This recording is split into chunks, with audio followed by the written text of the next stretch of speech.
ladies and gentlemen, this guy, very special guest here, a real friend here at the pad. I guess you can call him my roommate, if you will. He's here every time and every show, and I know you're really going to appreciate what he throws at you tonight. Please, I sound like a fucking old jazz musician. Anyway, Daddy-O, give it up, Hepcats. Your next act, very funny guy. Please, a big hand for Tavis Mapleston, everybody. Thank you, guys. Thank you, Trevor Pad. It's nice to be here again at the Trevor Pad. How you guys doing? Let's try that again. How you guys doing? All right, cool. Trevor Pad is very courteous to me by letting me come up and try some stuff on the show. So tonight I'm doing a reading from a book I'm working on. You guys excited about that? Well, I won't read your books then either. This is my autobiography. I'm working on my autobiography. Okay. I wasn't always a tall man. I started out as a baby. This is that story. That's the title.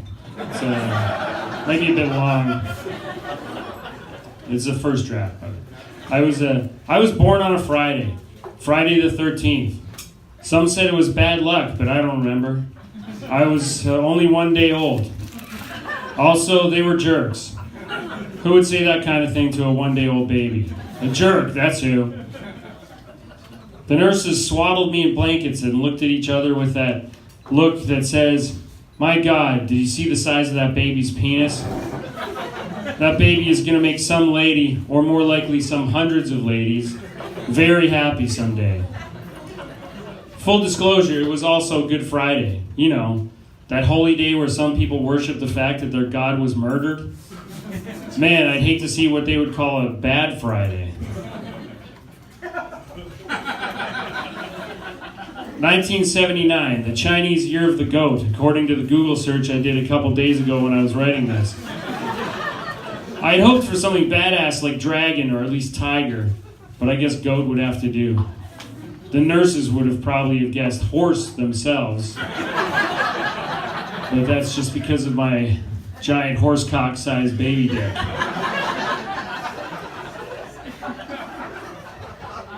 It was a troublesome time.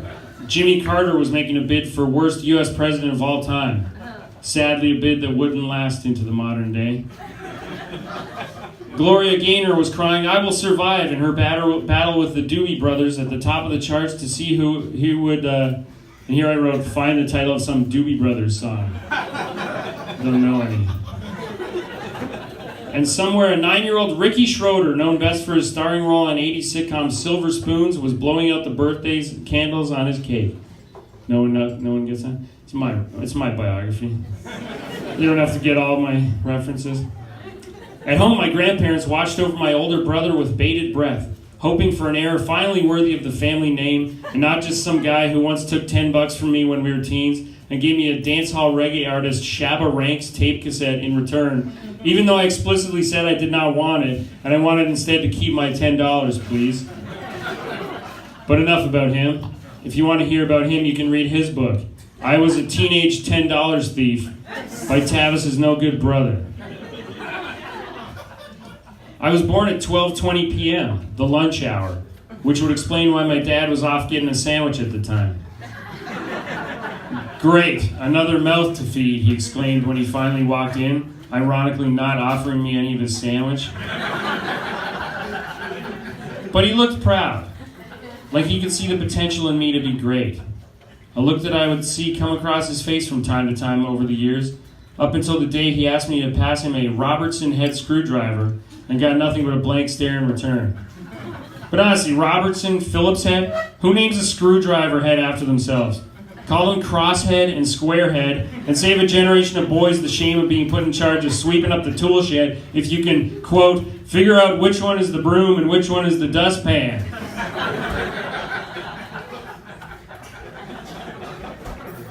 I'm okay with it now. What I do remember well is my mother telling me, "I'm glad you were born." I remember it like it was yesterday, because it was yesterday. Before that, she just used to tell me she was okay with me being born. And sometimes just, you still here? After they had made sure I had 10 fingers and 10 toes and made notes about my humongous penis, I was set free into the world. Side note, the majority of childhood diseases and disorders cannot actually be diagnosed or treated by the mere correct counting of fingers and toes.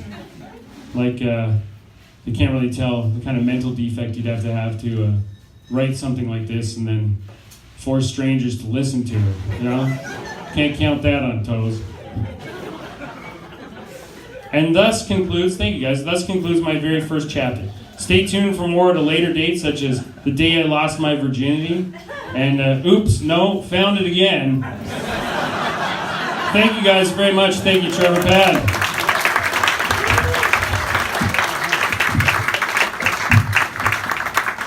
Hey, one more time for Thomas Mapleton, everybody!